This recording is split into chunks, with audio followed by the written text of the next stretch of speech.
मी दिनांक 29 ऑगस्ट 2026 जालना येथील गांधी चमन येथे उपोषण सुरू करणार आहे। या सरकारचं ब्राह्मण समाजाकडे दुर्लक्ष असल्या कारणानं हे उपोषण आपल्याला करावं लागत आहे।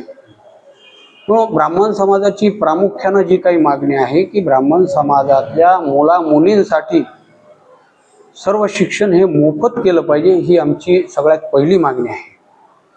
त्याचबरोबर दुसरी मागणी अशी आहे की ब्राह्मण समाजाच्या मुला मुलींसाठी विभागीय स्तरावर एक स्पर्धा परीक्षा मार्गदर्शन केंद्र सुरू करावं, एकतर शासनानं करावं किंवा महामंडळानं करावं, ही आमची दुसरी मागणी आहे। तिसरी मागणी आहे की ब्राह्मण समाजाच्या मुला मुलींसाठी प्रत्येक जिल्ह्यामध्ये वसतिगृह शासनानं करणं गरजेचं आहे।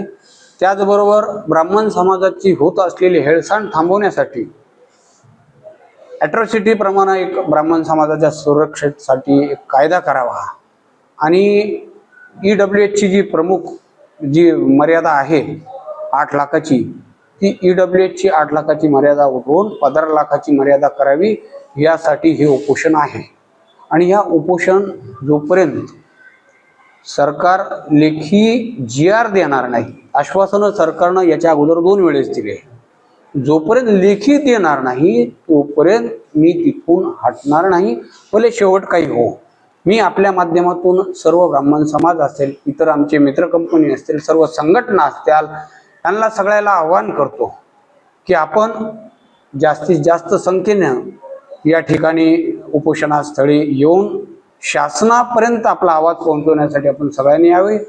त्यातले त्यात ब्राह्मण समाजाला सगळ्याला आव्हान करतो की बाबांनो, हे समाजासाठी करतोय, हे काय माझ्या एकट्याच्या घरचं काम नाहीये। आलात तर चांगली गोष्ट आहे, पण किमान याच्यामध्ये अडथळे निर्माण करण्याचं काम समाजाच्या वतीने कोणीही करू नये।